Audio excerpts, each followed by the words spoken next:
मैं नहीं जानता था कि वह बालक आपका भांजा है। इस प्रकार विक्रम राजस्थानी 1 लाख स्वर्ण मुद्राएं राजा को देकर अपनी गलती की क्षमा मांगता है। दोस्तों, राजा भोज भी विक्रम से 1 लाख स्वर्ण मुद्राएं लेकर प्रसन्न हो जाते हैं और उसे अपने दरबार में साथ लेकर आते हैं। अपने भांजे इंद्रजीत से विक्रम का परिचय कराते हैं। इस प्रकार विक्रम राजस्थानी राजा भोज के यहाँ अतिथि कर ठहर जाता है। राजा उसे अपने नगर में घुमाते हैं और बातों ही बातों विक्रम राजा भोज का मित्र बन जाता है। राजा के महलों में रहते हुए सरदार को कई दिन बीत जाते हैं। घूमते फिरते उसकी नजर एक दिन इंद्रजीत की माता रानी अनुष्का पर पड़ जाती है। रानी देव प्रभा देखने में बहुत सुंदर थी। उसे देखकर राजस्थानी की नीयत खराब हो जाती है और कहने लगता है, ये तो बहुत सुंदर स्त्री है, ये तो हमारी पत्नी बनने के योग्य है। राजस्थानी ने राजा से पूछता है कि ये स्त्री कौन है। तब राजा भोज कहता है कि ये हमारी बहन है और जिस बालक को तुमने मारा था वह बालक हमारी इसी बहन का पुत्र है। तब विक्रम बोलता है, तब तो हमें आपकी बहन से माफी मांगनी चाहिए। इसी बहाने से विक्रम रानी देव प्रभा के पास जाता है और उनसे अपनी गलती की क्षमा मांगता है। रानी पर उसकी नीयत खराब तो हो ही चुकी थी। उसने क्या किया, एक नौलखा का हार रानी देव प्रभा को भेंट कर देता है और कहता है कि तुम जैसे राजा भोज की बहन हो उसी तरह से तुम मेरी भी बहन हो और यह हार मैं तुम्हें उपहार में देता हूँ। हार को पाकर रानी बड़ी प्रसन्न हो जाती है। रानी को भी लगा है कि जब यह मुझे बहन मान रहा है तो मुझे भी उसका सत्कार करना चाहिए। इसीलिए रानी देव प्रभा ने अपने महल में उसे भोजन कराती है। दोस्तों, विक्रम राजस्थानी को रहते हुए जब काफी समय बीत जाता है तो एक दिन वह राजा से कहता है, हे राजन, आपकी बहन को मैं अपनी बहन मानता ही हूँ। राजन, यह बहन काफी समय से आपके पास रह रही है। यदि आपकी अनुमति हो तो मैं इस बहन और मेरे भांजे को कुछ समय के लिए अपना नगर दिखाना चाहता हूँ। दोनों मेरे यहाँ भी घूम कर देख लेंगे और ज्यादा दिनों की बात नहीं है। थोड़े दिन बाद मैं इन्हें यहाँ वापस छोड़ जाऊंगा। तब राजा भोज कहता है, देखो मित्र, इस बारे में मैं कुछ नहीं कह सकता हूँ। यदि मेरी बहन आपके साथ जाने को तैयार होती है तो मैं नहीं रोकूंगा, क्योंकि अब तुम इसके भाई हो। विक्रम राजस्थानी जब देव प्रभा से अपने यहाँ चलने को कहता है तो देव प्रभा भी मान जाती है और सोचने लगती है, जब विक्रम इतना कह रहा है तो मुझे उसके साथ चलना चाहिए। लेकिन वह विक्रम के मन के खोट को नहीं जानती थी। देव प्रभा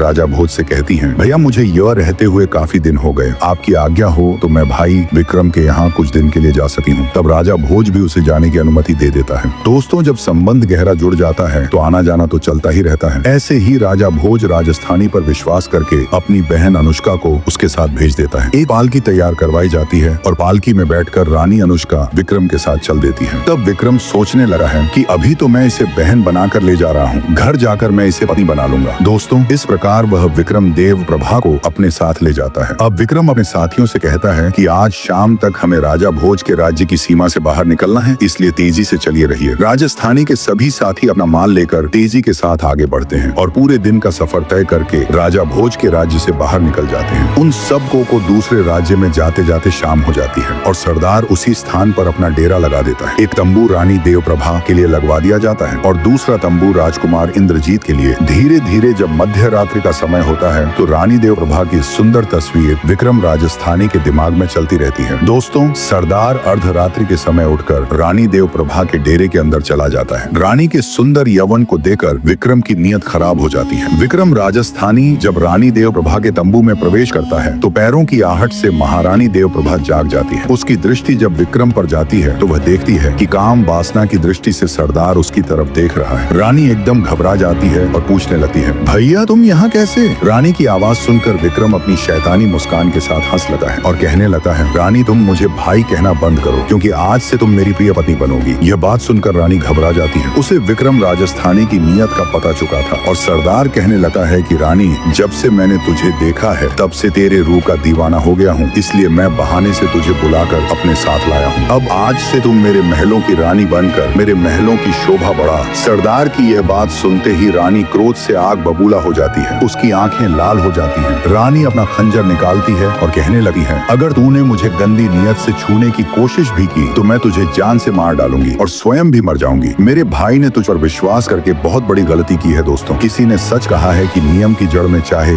जितना दूध डाल दो पर उसमें मिठास नहीं आ सकती है। रानी अनुष्का का क्रोध मुखी चेहरा देखकर विक्रम डर जाता है और कहने लगा है, कोई बात नहीं, आज तू मेरे प्रस्ताव को नहीं मानेगी तो मैं तुझे जेल में डाल दूंगा। जीवन भर तू मेरे यहाँ कैद रहकर चक्की पीसेगी। तब रानी बोलती है, मुझे तेरी हर सजा मंजूर है पर तेरी पत्नी बनना मंजूर नहीं है। इस प्रकार दोनों में कुछ देर तक बहस होती है। विक्रम रानी को बहुत मनाने की कोशिश करता है परंतु रानी नहीं मानती है। इधर जब सवेरा होता है तो विक्रम राजस्थानी क्रोधित अवस्था में अपने तंबू की तरफ आ जाता है। दोस्तों, अगला पार्ट देखने के लिए हमारे वीडियो को लाइक, कमेंट, शेयर और चैनल को सब्सक्राइब कर ले। वीडियो देखने के लिए धन्यवाद।